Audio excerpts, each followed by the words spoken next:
Welcome to the Podcast Superfriends. 5 podcast producers from across North America get together to discuss podcasting.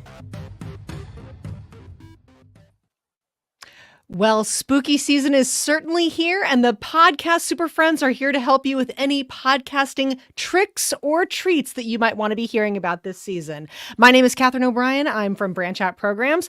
Joining me are the Podcast Super Friends from all over the North America. Johnny, why don't you introduce yourself? I'm Johnny, and I'm the guy who just realized that we should have all worn Halloween costumes to this. Oh. I'm Matt from Canada, where I'm thankful that we did not wear any costumes for this. I'm David Yasenboston, pod617.com, with a wealth of spooky sound effects ready to go. My goodness. Wow. Well, by the way, I think that we're all dressed as podcasters. That was the costume that I was bringing here today. Professional podcaster. I'm not wearing shoes. On brand. Yes. So we are here to talk about some of the tricks and the treats of the podcasting world as we're coming in. Oh, if you are a regular listener of the Podcast Super Friends, Jag in Detroit won't be joining us today. He's being a Disney adult, as Disney adults go. So we're missing him, but we'll have him back on the next Podcast Super Friends. But in the meantime, we do want to talk about some tricks and some treats. There's a lot that's going on in sort of the podcasting zeitgeist, so we're going to touch on those things a little bit. And I'm glad, Dave, that you have some sound effects for us, because one of my treats is the great resource of freepd.com, which is a free place where you can get some music, and they've got a great selection of some spooky sounds that podcasters, there's still plenty of time to bring into your podcast. If you need a royalty-free song, check out some of the spooky sounds at freepd. What do you got in your bag of tricks there for us, sound-wise, David? Well, I've got a scream here. This sound, of course. So now, since you brought up one source of stock sounds and music, I'll mention another one. It's one familiar to many on this call and maybe many of our listeners, and that's the Descript app. And so if you're on Descript, if you haven't used it, you got to try it. It's got 1,000,001 functions that are useful for the podcaster, transcribing your show, editing your show, audio and video. They've kind of changed it over the years here and there. At present, on if you go to the bottom right-hand corner of the app, it says stock. And under stock, you will find videos, GIFs, backgrounds, and also there's a little sub-tab that says audio, where you can search for music or sound effects. And really anything you desire. You know, you want a horse, you want a horse neighing, you want a car crash, you'll come up with a bunch of different, and it's very easy to insert that right into your podcast, and all royalty free. So there's a treat for you. Is that good, Catherine? That is absolutely perfect. Descript is becoming more and more. Sorry, that was a car crash. Go ahead. More and more useful. I am loving Descript these days. So that's always nice to be able to have a little shortcut to all of the extra features. Now, the sounds that you're giving us right now, how are you doing that? Do you have a soundboard? What are you dropping them in? Yeah, give us a little insight. Good question. Not using Descript app for this. There are a bunch of different soundboard apps. I use one called Farrago, Farrago, Farrago. I don't even know how it's pronounced, but I've had it for years, and it just gets the job done. It's got maybe you can put as many as 50 or 60 of these sounds that you can display. You can label them, of course. It's a free app, and so you got to get the sounds first. It comes with just a very small sampling.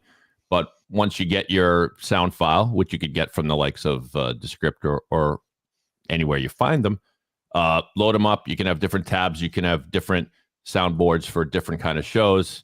And so then you can color code them. Very useful. Farrago. Very good.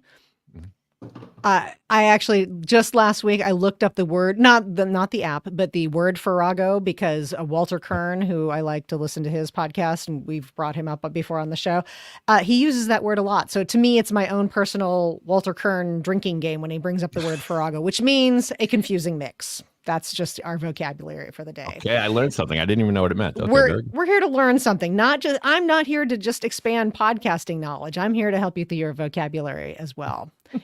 Maybe it'll come up on Wordle. Who knows? Maybe it'll come up on a crossword. I don't know. Matt Kundle, you have some tricks up your sleeve. Why don't you share one with us right now? Yeah, this one's going to dovetail right off Dave's, and it's also involving Descript, and it's something that three of us tried. Dave, we would have let you try, but you left on Friday, and that's Rooms. So Descript Rooms is in beta, and this is going to be the follow-up to Squadcast. It doesn't sound like they're going to be doing too much more work on Squadcast in the future. So I think the Squadcast product is, you can kind of see it being sort of moved to the back, and they put Rooms into beta. So if you are a Descript user, you can just go to the website that I just posted on the screen. I'll also post it in the chat. It's descript.com/rooms. You can sign up for the beta, and they're pretty quick. They'll turn it around fairly quickly and give you access to it. Now, we tried it the other day, and it doesn't have a lot of the bells and whistles that Squadcast has, because, again, it's just in beta. I think they just want to make sure it works before they start to really unleash it. So you can't really send anybody a calendar invite. You can't really... There's a lot of things you just can't do. I think one of the things that we all look for as producers is we look for the ability to see, okay, so Johnny's using a Shure microphone and David's using a Rodecaster, and seeing that production stuff. I think that's the thing I really want to see from Descript Rooms, is the ability to go in there and to start messing with some of the tools that people are using just to help them out. Because let's face it, I can't speak, I can't hear you. That happens all the time just before we get together with podcasters. Setups are just different everywhere. But so far, I think Johnny was the one who recorded with Rooms, and we listened back to the sound, and we thought it was pretty good. So far, so good with Descript Rooms. And I know all of the Descript executives tune into this podcast religiously, given how much we talk about them. You should. Descript, if you are listening, number one thing you got to be able to do is multi-track exporting. Not everyone is going to record. I know the idea is to record into Descript and then edit within Descript and keep everything in there. It's not there yet. So if I'm going to use it, and I'm going to tell if I'm going to tell my clients, hey, by the way, we should stop using Riverside and we should go use this tool on Descript, I need to be able to export each person's audio and video individually like you can on Riverside. That is just a must-have. So I know it's still in beta. It's probably in the works. Just one podcaster to another, just throwing that over to you. So I was not aware of that.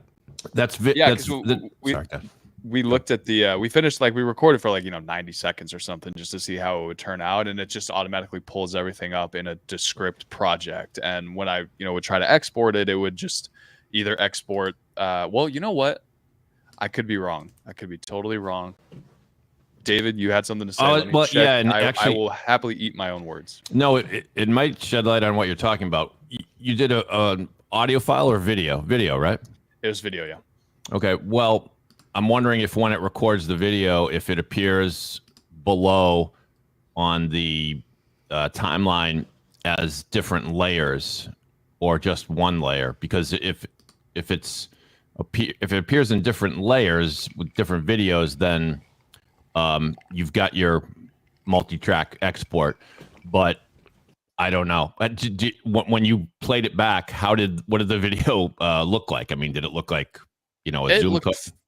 No, the video quality looked really nice, but also we were all using, the cameras that we're using now, which is, right, I guess, what you would expect from the average person to be using. I'm using my phone as a continuity camera. You guys are using webcams, I'm assuming. Dave has a DSLR. What I'm doing right now is I'm just exporting it as a Logic. I'm just going to open that up and see if it spits it out as a multi-track. So carry on. Carrying on. So not to belabor this, but all I'm asking is, there were three of you, so did it arrange you nicely, like three boxes in a row, or? No, you would have to arrange that in Manually. post. Yeah. Okay. So maybe it does each video in a different layer, but again, I don't know. I'll have to play around with it too. It does do multi-track exporting. Descript, I apologize. I put my head down and cower at your feet. It was harder to find, but it is there. That's the true podcast scaries, is when we're talking on a live stream and then you have to eat our words. That's the real scary part. The only people from Descript who listen to this show are the lawyers. So we'll find out. I'm going to get hit with a A cease cease and desist. Well, on a brighter note, Descript does now have an affiliate program, so the Super Friends should sign up for that. So right quick before the letters Do you get think to they'll send us one large check that we have to split, or do we each get our own check based on how positive or negative we've been over the years? Because I've definitely been super negative. We're about to find out who's the most influential amongst the Super Friend when it comes to Descript. That's all I'm gonna say. Johnny, did you have anything more you wanted to say about the recording experience on Descript? Oh, the recording experience was great. It was really nice. Like Matt hit on the major stuff. Like you need to be able to schedule out and share links with guests beforehand. I'm sure that's all stuff that they're in progress right now. But for a beta tool, it was really, really clean. We had no lags. We had no issues. The video and audio sounded great. It was very easy to navigate. You kind of, when you're trying out new tools like this, you have to put yourself in the shoes of a podcast guest, not necessarily the host. As the host, if you're doing a show every single week, you understand the routine of I got to plug in my mic and I got to press this button, and then I got to make sure that the mic, and I know where the mic change setting is on Riverside or on Zoom or wherever you are. A lot of the guests that you're bringing on, again, this is all if you're doing a remote show. I feel like that kind of goes without saying, but I will clarify with that. If you're using these remote tools, your guest has to be able to, easily navigate those, where to change your mic, where to change your camera, how to plug things. And the Zoom or the Descript beta room made that very simple. Everything seemed really cleaned up, easily able to find icons and get in and navigate around. So I thought that was a positive. Like Matt said, it's a lot easier to have a producer being able to join you and see what people have plugged in, because there are technologically challenged people out there that say it's plugged in, I swear it's set to that, and it is much more helpful for you to be like, I can see what you have it set as, and it's not that. So let's go through changing that. And I'm not just talking about the podcast guests. Generally, it's our actual podcasters who I said, well, where's your stuff? Well, I put it in a drawer and I put it away, and then I plug it all back in a week later. And so every week we have this like 10-minute charade of whose mic is on and whose headphones don't work. Well, and I think that we've all been caught up in, I've had other recording systems where something changes, a log out or whatever, and it defaults to things that you're not expecting. When we come on to other platforms where they remember the last settings that you have, if you're just sort of going on autopilot, it can be very deceptive. And if you're hearing yourself and it sounds good and you think you're getting picked up by your mic, that can be a problem. That happens. That is not something that is that happens to everybody. That's the point there. I wanted to offer up one last little Descripty item before we move away from Descript totally, and that is, and I've already shared this as our group, the Super Friends. We meet as podcast producers to share best practices, and I had the pleasure of attending one of Descript's training workshops. They had a great training workshop about video for marketers. That was the lens through which they were saying, and the big takeaway that I got from that is that Descript is moving to the web browser version of Descript, that they are leaving the local client that you get off of your laptop. Honestly, I would not have known that had I not attended the workshop. And this week I did my first editing job completely from the browser. It definitely was I could tell that there's more of an emphasis being placed on the web browser. It was working very quickly. A lot of the things, applying studio sound, some of the other removing of filler words, it was working a lot faster than it does on the local client. So that was my first experience. I can tell that that's where they're putting all of their emphasis, and it's just a good tip to know. You don't have to be working on the local client. You can start moving to the web browser if you're using Descript. So Good news there. Catherine, we can Yes. just get rid of that app from our computer now and just rely on the web. That's what I did. I did it immediately. As soon as Catherine told me, I deleted the app off my desktop. Johnny's Yes, more carefree than I was. Like, I'm just going to hold on. I need to get a couple of episodes out. I don't want having to redo anything. Then I'll be on that same train. And as far as I can tell, like I just went to the web version and it's got my whole library of files as soon as I signed in. And so I'll only be slightly afraid to delete the app that I might lose something, but it looks like it's all in the cloud, so not to worry. Johnny will be our bleeding edge person. I'll be the slightly more, wandering out there. And then Dave, once you have the all clear, it's all safe, then you can go ahead and delete everything. Then you can delete your Zoom app, Dave. And once Rooms is all settled in, and I will say, David, I mentioned it in the private call. Zoom saved me a couple weeks ago, so I want to buy into a little bit of the Zoom stock that you have. To take a Bill Simmons quote, I'm going to buy a little bit of Zoom stock metaphorically. It is a really great option. Yeah, They've it's all definitely improved. It is worthwhile. I mean, it's all about ease of use. Tends to be what I mean. First of all, Zoom has made improvements. Nothing like Descript has, but they got some AI tools in there, and it's just ease of use. If you're worried that your guest isn't very technologically advanced, they probably do know how to use Zoom. Now, maybe this Descript Rooms will be super easy, and it's just one link, and you click on it, and there you go. But not getting rid of Zoom yet. You just keep hanging on to Zoom. I think that's part of your brand. That's going down with the ship. Yep. Matt, another trick or treat for our listening audience? Yeah, so Chartable's going away. And that's been, I've had a lot of people email me and say, well, I like Chartable. And listen, Chartable's been fun. I think the best things about Chartable over the years has been it lets us know exactly what our Apple rankings are. And then people would go and say, I could put in my Twitter handle that I'm a top 50 podcast host on Apple or something like that. Listen, it's a lot of fun, those charts. But in the end, I think the real thing with Chartable is you could get everybody to sign up, but I'm not sure it would make a lot of money. It got bought by Spotify. And I think Spotify, like many of the things it buys, it wears thin after a while and then they toss it aside. Like so many other things that they've bought over the years. But anyhow, here we are. So a lot of people are looking for a replacement for Chartable. So I have a couple that I will suggest. I think the first one I will suggest is Potter App. So it's potterapp.com is the website. And this is a paid tool, but you can, again, it's very simple. Just putting your prefix into your RSS feed.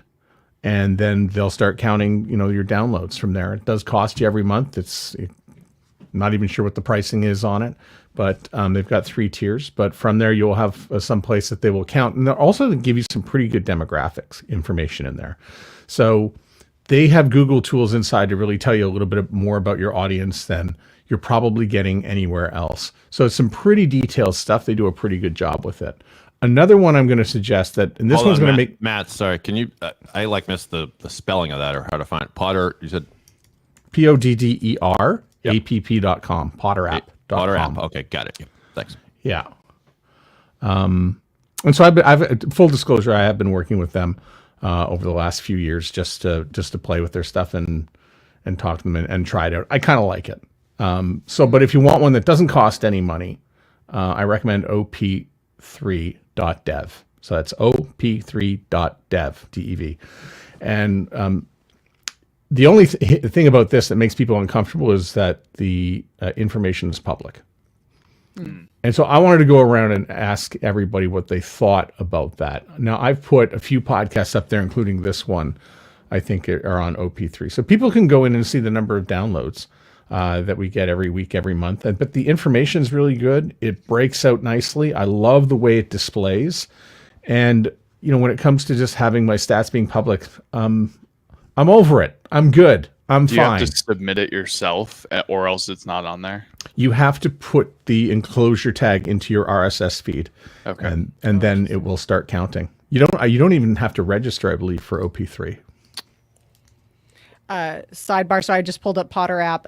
I can't remember what the tag is called, where the tab shows a little indicator. It says chartable alternative. So Yeah, they are planting their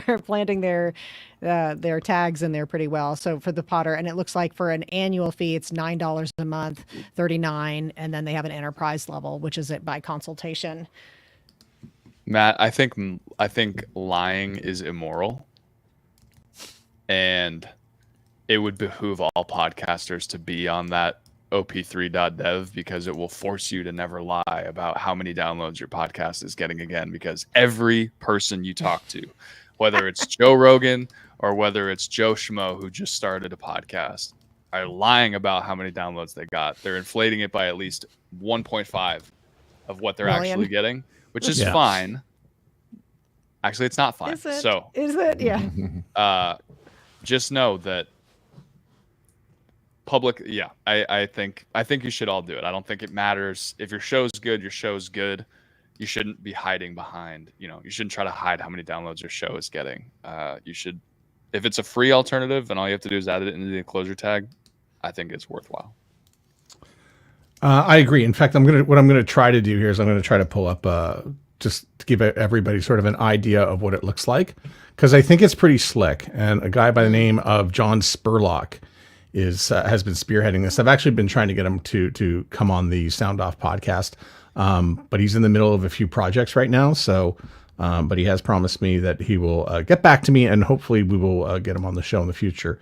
Oh, that'd be great. Yeah, no, because I can't wait to just ask the questions about the stuff and what he's got going. So here are the stats for the Sound Off podcast. So again, it's up there. It's there for all to see. You can just go in and listen. If the show you're looking for doesn't have the stats, that's fine. But your show can be up there and do this. And if we scroll down, again, some of the great features that Chartable had, including like how the episodes launched, the trajectory of each one, top countries, U.S. metros, Canadian regions, just some very, very smart, detailed breakouts, browsers referrals. You can, even if you really want, down here is my favorite, you can include bots. I don't know why you would want to include bots, but you can include bots as well into the stats. Bots Because as in, I wanna like, see- false downloads. Exactly.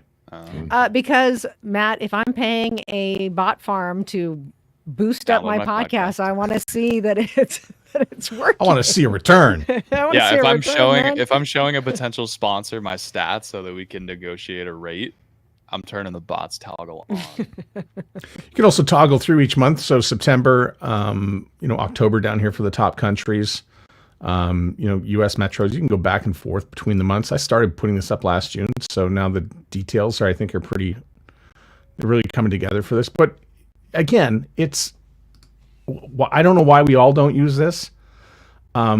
It's done by somebody who knows how to put this together. I had some bad downloads from an IAB certified statistician group. Come back with some stuff. I go, that's not right. But these guys had it right. OP3 had it right. And so I would encourage people to, go ahead and make your stats public, put them up there for all to see. And I can't tell you how much easier it is just telling somebody when they say, hey, can you send me your downloads? No, you can just go look at them over here. I just saved myself at least a half hour worth of work and interruption during the day. That's great. I think that with a Chartable closing, has it been? Are we sure that has Spotify just put them out to pasture, or is it that they're integrating that technology in with some of the things that Spotify is doing? If Do you we know are a that answer? Megaphone user, you will get to keep the Smart Links portion of. I see. Okay. Yeah. So yeah, if you're on Megaphone, you will get to use the Smart Links feature going forward. So they just bought it Interesting. for the Smart Links technology? I really wonder. I think they just buy up the data to see the behavior, and then they make future decisions based on that. They And got mad I and would shut it down when they saw that Apple Podcast was dominating everyone's share of downloads. But at the same time, I mean, isn't that why maybe Descript bought Squadcast? They just wanted to see how it worked and bring in all the good tools, and you can just take that data and make rooms and move on from there. Maybe that's you buy it so you can confirm your prior thesis of we're thinking about doing this. Let's just see if it's worth it. Yeah, exactly. Well, and I think that as Spotify, it seems at least in my opinion, that they tried the exclusive route, and now they're trying the come to Spotify, but acknowledging that there's other platforms out there. That might be valuable information to be able to say, how much of your total listenership is coming from Spotify versus these other platforms. Yeah. So comment here from Terry DeMonte, who is a long time friend of mine, but he raises a very good point, and that's that a locally focused podcast really isn't going to miss something like Chartable, and probably doesn't have as much use for something like OP3. But I think that was the thing with Chartable and being on the Apple charts was, hey, if all my listeners are going to be in Montreal, and that doesn't make it a less successful podcast than one that is national or Joe Rogan or anything else. So I mean, it really does speak to the download and how it really doesn't tell a very good story about the success of a podcast. And I can say that Terry and Ted, it's Terry and Ted Standing By podcast in Montreal. They've really got a good thing going. It speaks to Montrealers. They're filling a void that's left behind by radio. They're actually filling their own void because a lot of people miss their morning show. And so they are filling that in. And I think we've also talked in the past about, local podcasts are now really going to be the future. And they're all really beginning to take off because of the failure of media. And I just have one small loving counterpoint to Terry, and that is there's nothing more fun than saying about my Baton Rouge focused podcast, I've got listeners in Singapore. How do you like that? There's nothing more fun than that. Yeah. And to be fair, Terry does have listeners across Canada because, people who do leave Montreal, and a lot of people left Montreal over the years for political reasons, business reasons. Pourquoi? Exactly. I had a couple treats and tricks, Catherine. Johnny, let's have a treat from you. So number one would be your pre-recording checklist. So it sprang to mind when we were talking about talking with the guests or talking with the host about their mic inputs. And it reminded me of this is something that actually happened to me 2 weeks ago, where I will jump in on the calls on Riverside with the hosts and the guests beforehand so that I can be the one to say, hey, your window is wide open in the back. It looks like you're completely washed out. We need to plug in your microphone. Can you change this input? So the host just focuses on being the good guy. That's like good cop, bad cop kind of thing. The host is the great guy who we get to have this fun conversation with. And then there's Johnny who comes in who's like, you need to change this. And this is how the recording's going to go. And so we're sitting there and we're going through the checklist. And I go, by the way, do you have a microphone, or can we switch and try around some different inputs? And he goes, oh, I actually have this one. Do you want me to plug this in? And he pulls out this exact microphone. It was just sitting in a drawer.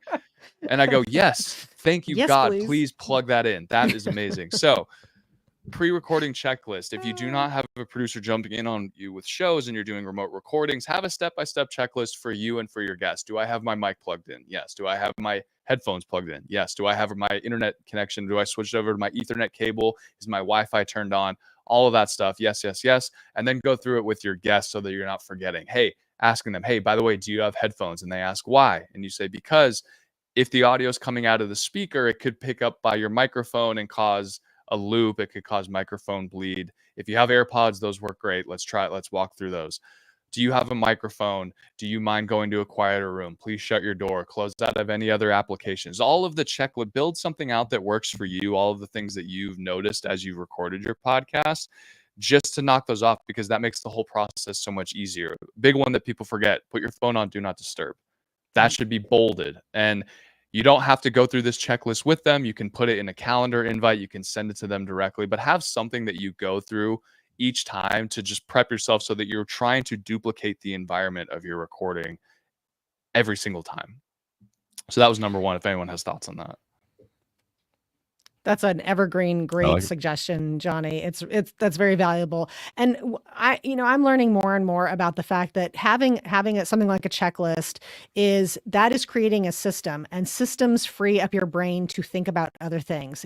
You can turn things crockpot. You don't set it and forget it. You don't have to keep worrying about it. And it's really important, especially for us as producers, to have those kinds of systems in place, because then we don't have to worry about every single time recreating the wheel as we go through. So I think that's a great tip. David, what are you going to say? Go ahead. Johnny. I was going to say, or what do you do when we lose our host? You wait for him to come back in. Yeah, that's right. Sorry. Yeah, exactly. A little, what happens when? Yeah, a little. What do you do? How do you riff? What do you do? How do you riff? How do you keep it going? David, what were you going to say? No, I'm good. I have a new one when it's time to move on, but a new treat. Yes. Guess what? It's time for David to bring us a treat. David, what treat do you have for us? Here's my treat. Actually, it's a trick, I guess. And it's not revolutionary or anything, but it works. So if you have a podcast that is kind of a long-running show and you're building your audience and continuing to produce excellent content, odds are that episode number 25, 50, 102 is going to be a lot better than episode number 1. But guess what episode a ton of your new listeners are going to? Episode number 1. And you might, in fact, be embarrassed by episode number 1, or at least in hindsight. It usually isn't your best episode. So I came up with an idea for one of my podcasts. I created a new audio file and replaced episode 1 with episode 1. But at the very beginning, there was a message from me. It says, "Hey, this is Dave. You've reached, you've clicked on the first episode ever of this podcast. Thank you so much. But by the way, I just need to tell you, this isn't our best episode. And so you might want to cherry pick which episode you go. You might want to find a topic that interests you. Look down the roster. Either way, thanks for tuning in and enjoy the show." You can also put in anything else there that you really want to say to a new listener, because episode 1 is anyone clicking on that like a few months down the road is by definition going to be a new listener. In fact, pretty much anyone, I guess, who's clicking on episode 1 at any time is probably going to be a new listener. So take that for what it's worth. I can't say for sure whether it's working or not, but the podcast continues to build audience. So do you see that, David, where like episode 1 just has like a lot of downloads in the last month or two? Yeah, it's always among, for the podcast where I tend to chart it. Yeah, it's always among the top, call it 20 episodes. I'm thinking of a podcast that has this one has 200 episodes, and pretty much always among the top 20 episodes at any given time.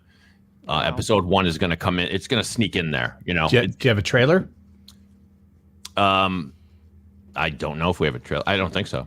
Get a trailer. Put the trailer there at the first. Add the trailer as episode 0. Is that what you're saying? Yeah, just you can actually mark it as a trailer, but I think that's where it will get placed in those places by default. And I think a lot of people were discovering that problem, and the trailer will either appear at the top in Apple. It also appears in Spotify in a very good spot. But I wonder if you put a trailer in, if it's going to stop the episode 1 downloads. Right. Yeah. Hadn't thought of that, but does the trailer actually? So it'll actually appear before episode 1, like in any. It'll usually appear okay, like on the page, like on Spotify. Okay. You'll click onto it, and the trailer is usually just right there. Yeah. I mean, part of the heading. You should do both, really, right? I mean, if you want to do this little trick that I suggest and address people who are clicking on episode 1, go ahead and do it. And by the way, for those wondering from a technical standpoint, just about any podcast platform that you use will allow you to replace the audio of a given episode. Don't delete it. If you delete it, then it's gone, and you're not going to be able to put in episode 1. It would be like a dynamic ad insertion, right, David? Well, this is akin to a dynamic ad insertion, but you don't need dynamic ad insertion. You could use that, of course, to do what I'm describing. Or you like re-downloading the audio file, going into your software, adding that in, exporting it back out, and swapping it out. That's exactly what I'm doing. Okay. Yeah. Okay. So it's not as quick and easy as using dynamic audio insertion, but very doable. It's right. Yeah. It's pretty easy. Yeah. compared to DAI, it's not that it's not easier, but in the long tail, overall, it's easy to do. Right. Discussion point for the group. What is the wisdom of doing what David is talking about versus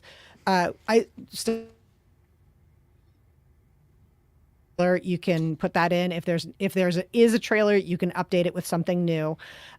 What about the idea of, I've seen plenty of podcasts / YouTube channels do this, is they make, at a certain point, they make the early episodes an archive so that they are basically unlisted. I know on the hosting service that I use for podcasts, you can just turn a published episode back into a draft status, then it'll no longer be visible. So it's not gone. It's just not visible to new people who are refreshing the feed. So I'm wondering maybe that if you have something like a bank of 200 episodes, maybe that first 25 or when everybody gets their stride going, everything beyond that could be archived. So Discussion.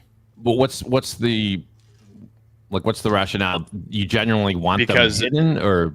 Yeah, because like, think about it, Dave. Like, if you started your podcast in like 2015 with your Blue Yeti microphone recording in your kitchen, Okay, the audio is probably not as good as it would be today. So if your theory is true that someone is going to come across your podcast and go to episode 1, they're going to go, "Oh, this thing sucks. I'm gone." Yeah, so that is absolutely another solution to address what I'm talking about. Yeah, it just go ahead, John.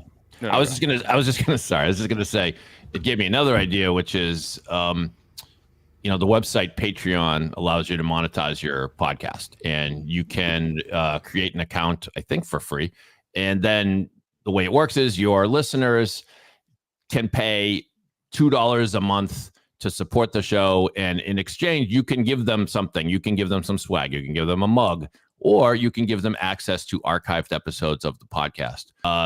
That just gave me that idea, Catherine, because most podcasters probably don't want to right away start to charge for their podcast. It's a drastic move, and it's probably not going to work.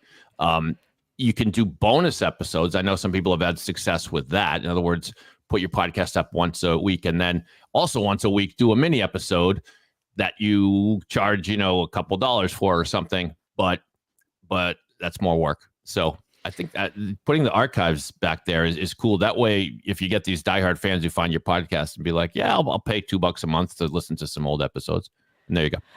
And I do, and part of my reason of asking that is, on one hand, I'm a big believer in version 1 is better than version none. And so, of course, the first episode is not going to be as polished. It's not going to be the same quality as your 200th episode. But I felt like a little bit of a heartbreak of hey, this isn't one of our best episodes, like that kind of message.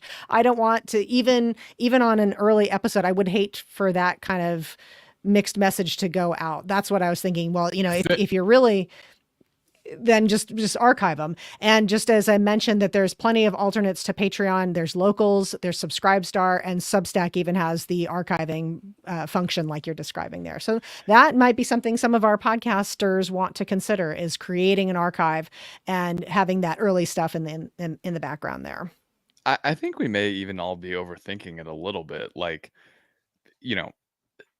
David, I'm sure you're introducing me to a whole swath of podcast consumption styles, but I know when I come across a new podcast, a lot of the podcasts that I would consume and a lot of the podcasts that are out there, they fall under one or two buckets. They're either going to be sort of like a series type podcast where you think of like Dr. Death, or you think of these sort of like anthology, like where they follow the episode where you have to start at episode 1, or they're going to be some kind of interview based podcast, which means you don't necessarily need to start at episode 1. So just anecdotally, when I find a new podcast, I'm not going to episode 1. I'm scrolling from the top of the feed, and it's automatically set from newest to oldest. And I'm just going to scroll to the one that looks interesting to me, and I'm going to hit that one. And I'm probably going to find one before I get to episode 1.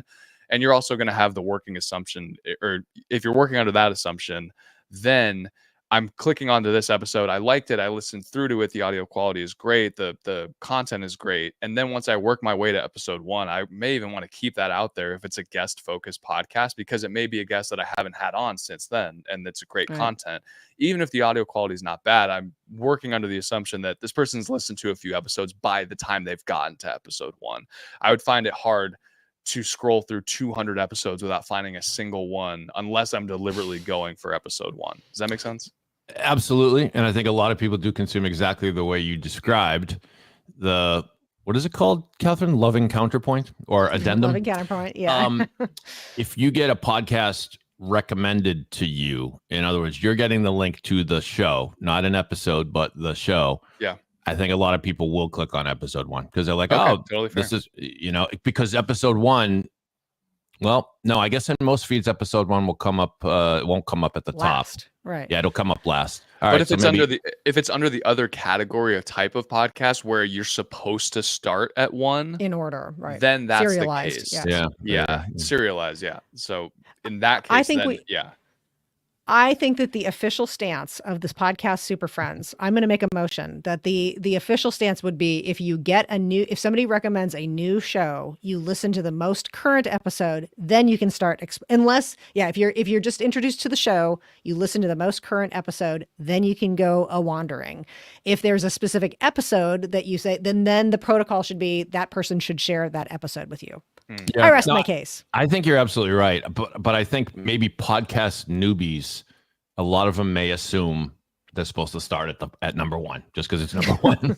But Yeah, you're right. Yeah, you better work your way through 200 episodes. Well, Yeah, before maybe you the tell me healthy compromise is that you're just a little nicer to yourself at the beginning of that episode 1, that audio they're adding on there. Be like, hey, just letting you know, we started this way back in the day before we really knew what we were doing. We still think you'll really enjoy the show, but just know as the show has gone on, we've got better mics, we've got better production. So don't let any negatives that you may take away from this episode deter you from enjoying the rest of the show. I think there's a way of doing it, but I hear you, Catherine. You don't want to admit that you suck right off the bat to a new listener.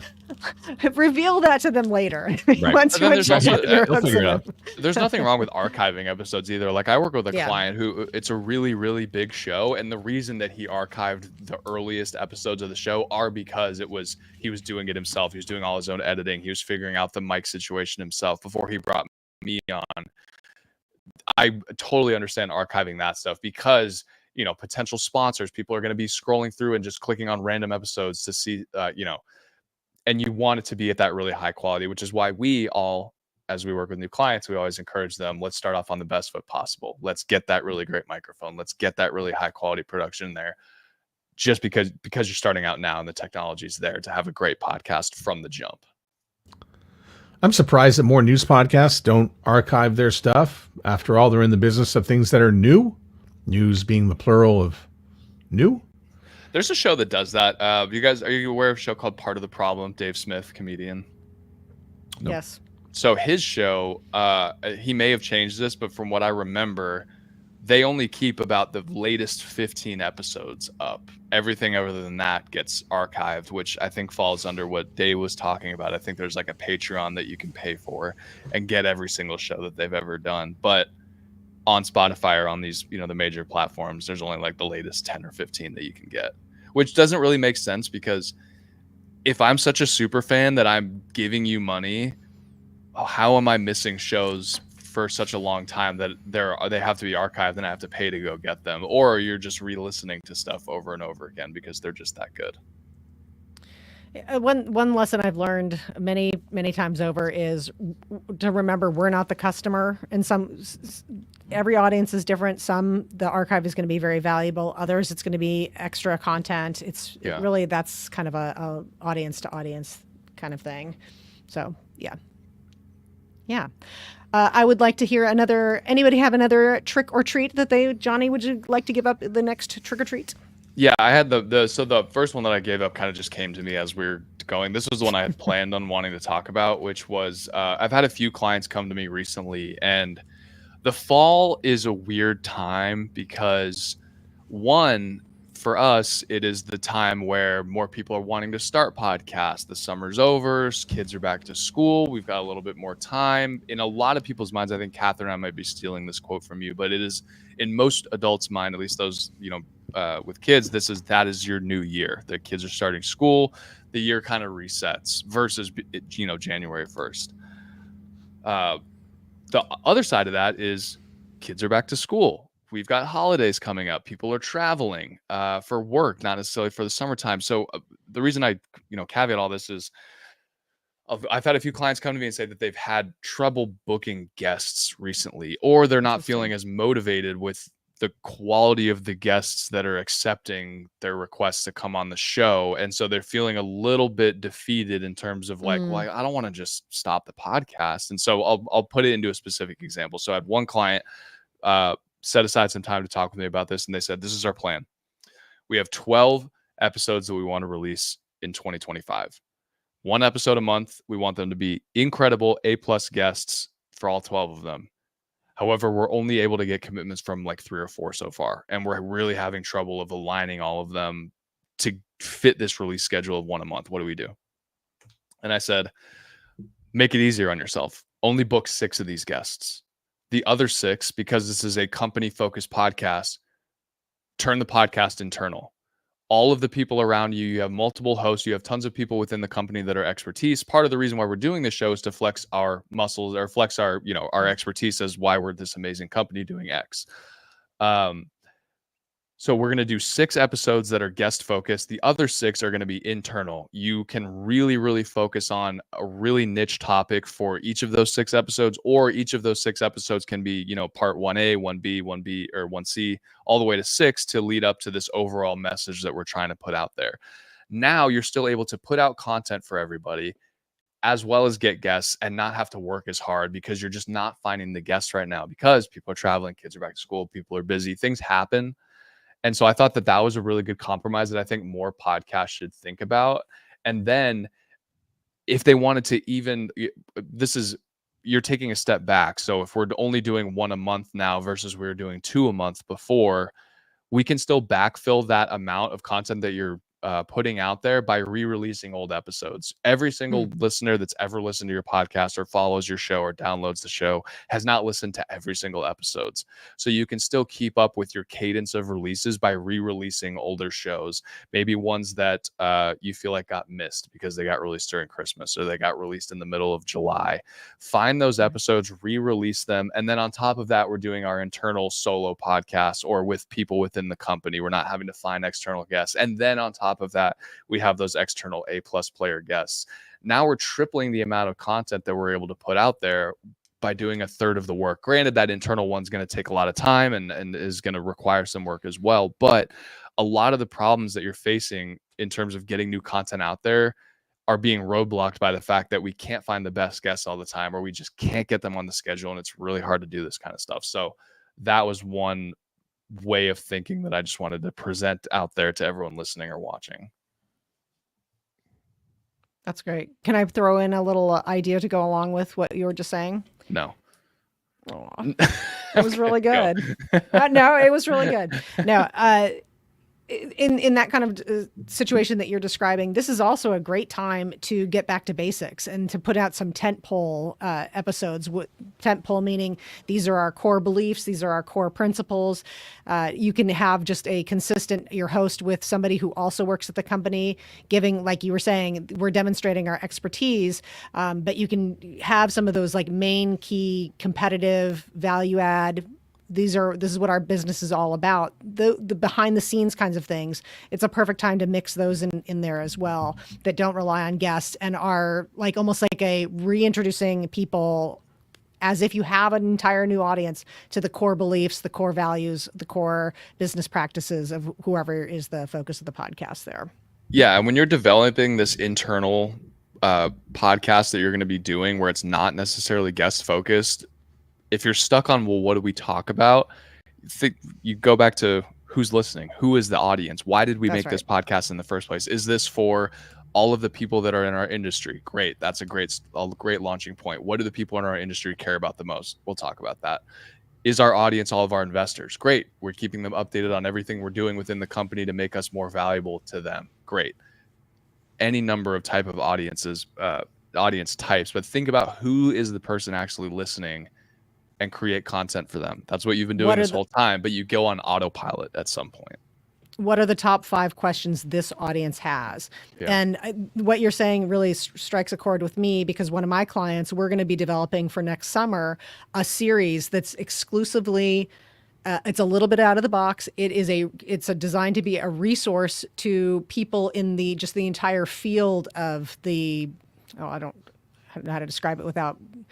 We don't want to dox these people. Yeah, I don't. Yeah, I don't want to. We're not letting it out, but we're creating a resource for a particular group, for an audience. Even if they don't ever do business with my client, it's going to be a resource because it's answering the questions of the type of people that would be a consumer of their product. So it's not specific to my client. It is just like a pure resource that anybody could listen to and get value from. So that's kind of where I'm coming from. Anybody finding it harder to get guests these days? I know I picked up on what Johnny was saying there. That was the whole thesis behind, my trick or treat was they're just finding it harder to find, not necessarily find guests, because I get, my inbox is flooded every day with people like, please bring this person on the podcast. Those people suck. Getting those people, finding really high quality guests is just, for whatever reason, feels like it's been harder lately. Yeah. Yeah. So are you having that experience, Matt? Yeah. Yeah. However, when I don't have guests, and I fall behind on this, it's my own fault. I think what I kind of do is I carpet bomb my email like 5 or 6 up to 10 people who I want to have on the show. And then I give them an option to book in. And so my solution for capturing the podcast guests is tools like OneSub and Calendly. And it really allows people to schedule themselves into the show. Yeah. So if I want to have somebody from Australia on, they've got some choices on when they can do it. I also give a little, a variety. I'll record sometimes in the evening. I want to give a little bit of different times when people can come on. But I basically put the calendar up and say, this is the availability of when I can record. And you pick a time and it will send back all the details. I'll send them a link to a Squadcast. Hopefully in the future, we'll be able to do that with Descript Rooms. It could be Riverside by that point. We don't know. However, it's just, if you can make it as easy as possible to schedule, it won't be such a pain in the ass, because, 2 people trying to figure out a time, and you throw in time zones. Hey, we're not recording this day. I've got some other people. And the minute somebody fills that time, nobody else can take that time. So if I've got another call, that option is gone from the calendar. So look into those tools. $190 a year is what I pay for OneSub, but I look at the amount of time I'm saving doing a weekly podcast, and it's good. It's all worth it. And what do you do during the times? So let's say that you have Wednesday from noon to 2 open to record. You don't have a guest booked for that week and you need an episode to go out. Are you 2 or 3 episodes deep in production to where it doesn't really matter and you can sacrifice a couple of weeks, or what's the worst case scenario? So this week is the worst case scenario, actually, because I got caught up with other things and I didn't have an episode ready to go this week. So I'm going with a feed drop of all things. Okay. So we're going to be playing an episode from Podcast Perspectives, which is put out by the Podglomerate and Jeff Umbro, who is talking with Sean Howard from Flight Path. Sean Howard's actually Canadian. And so I thought, here's an opportunity to have somebody interview something that's just a little bit above my pay grade. Flight Path is about, finding inventory for podcast ad and ad tech. So I'll let them do the work, and we'll do a show swap, and that will solve my problem for this week. Matt, would you ever consider, how would you feel if, say you didn't have access to the feed drop, say for whatever reason you're not able to get one of those in? What are your thoughts on, you're in worst case scenario, you don't have a feed drop. I'm instead going to reach out to the host of this podcast that I was just on, get their episode of them not necessarily interviewing me, but an episode where I was a part, on their podcast, and we post that on our feed. Yeah, so that was the trade I did with the Podglomerate, where they're doing that because I interviewed Jeff Umbro, and he's going to be releasing that U.S. Thanksgiving weekend. Dave, do you have any suggestions or thoughts about in this situation that we're describing, going solo and having your own episode that is just you talking, going free here? I'm not a fan. I was just about to say Dave loves going solo. He would love that. I thought I was said. So I mean, you have to have a real plan, or I mean, I do listen to a podcast called Hit Parade. Forget the guy's name, but it's about music, as you can imagine. It is a single person podcast, but it's pretty much scripted, and he's giving you a lot of history of music and playing clips of songs and stuff. So it moves along. For a single person to kind of vibe, and it's tough to keep people's attention when there's no back and forth. The conversation, that ping-ponging effect that you have of a conversation, is what keeps that the listener's attention, in my opinion. And so I'd suggest, if you do it, I've done it before, like when my co-host isn't available, I've done it solo, but I've made it.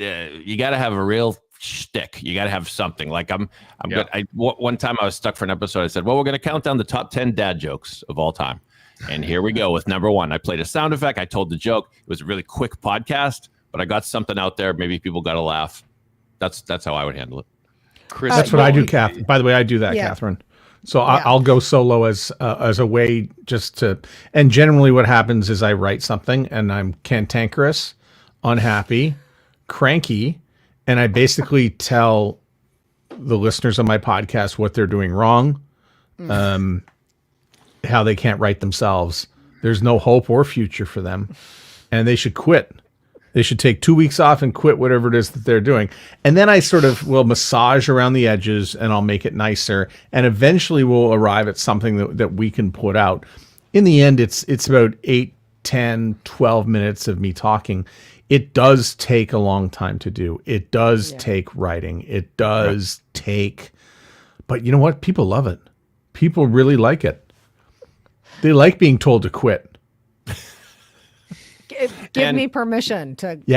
Come on. And I think our absent friend Jag would have something to say, because he does a solo pod, right? But people are listening for him to get advice about podcasts, and he's going to give it to you. So I mean, a lot depends on what the show is like. If the show, rises and falls based on the chemistry between the two co-hosts, then why would I want to listen to one of you? So there you go. It's good exercise, though, ultimately, to be able to just sit by yourself and just kind of stream of consciousness go off of notes. And I think that having to do that, being forced to do that every once in a while, will probably sharpen your skills up a little bit once you have somebody to interact with, because you may be able to go on longer tangents before if that person's not as open or they're not a great guest. But to David's Hit Parade with Chris Mollenfee.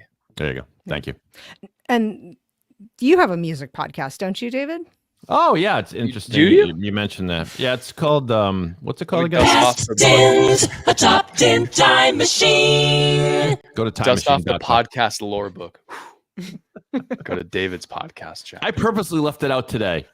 No, you have to put it in every episode, or else the show doesn't count.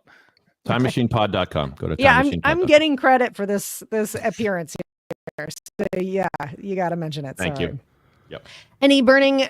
We're running close to time here. I wanted to talk a little bit about the podcastification of our election without getting political. Just to maybe close out any burning tricks before we move on to that treat, or vice versa. Yeah, well, I'm glad you're going to talk about that. But I just have the one thing: Canadian Podcast Awards nominations are open. There's the website, and I'm going to put it in the comments section. And I will point out that this podcast is we're going to submit, because we qualify, because one of the hosts is Canadian, and it's produced in Canada. So let's see what we can. Hopefully, we can get some hardware. That's real quick. Yeah, that would be great. I would say on the election season, if you're going to do an election show, have a point. Don't just have talking about the election. I'll give an example and a shameless plug for a podcast that I produce. Attorney Evan Shine's podcast is called Shine On. He deals a lot with divorces, but also families, relationships. He had an expert to come on and talk about how to handle your family, like, at Thanksgiving when it's a house divided politically. Yeah. And so that was enough of a twist that made it a very interesting show. That's my advice. Johnny?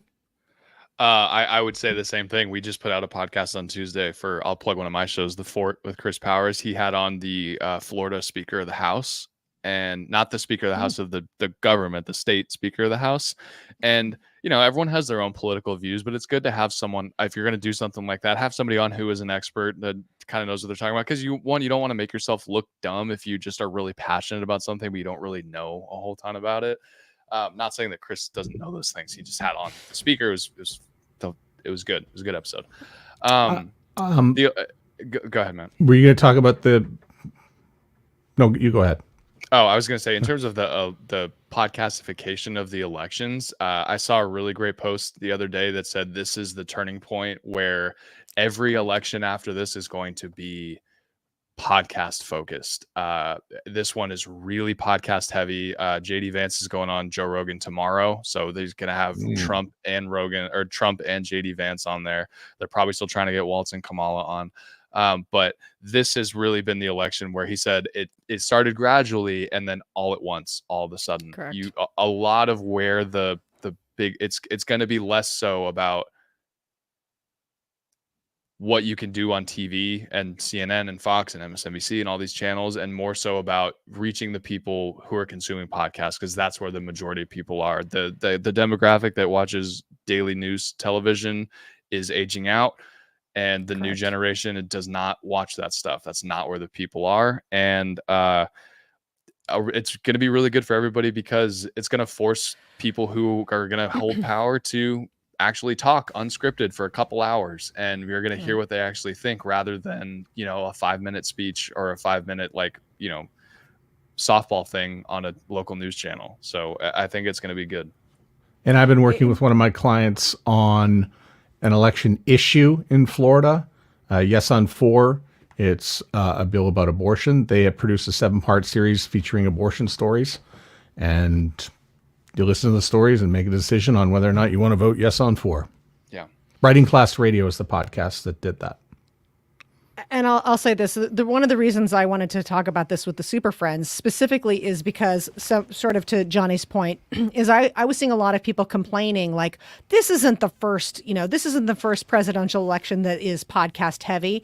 Yes, for us people who have been deep in the niche for a long time, that is correct. But the point to not be missed is this is the mainstreaming of podcasts for the wider general audience. Something that podcasters have been wanting for a very long time is that breakthrough to a wide mass audience, and to not ignore that. Like, I don't want people to overlook that, instead of, yes, you can remind us how you've been the cool kid and you heard Obama on Mark Maron. Yes, great.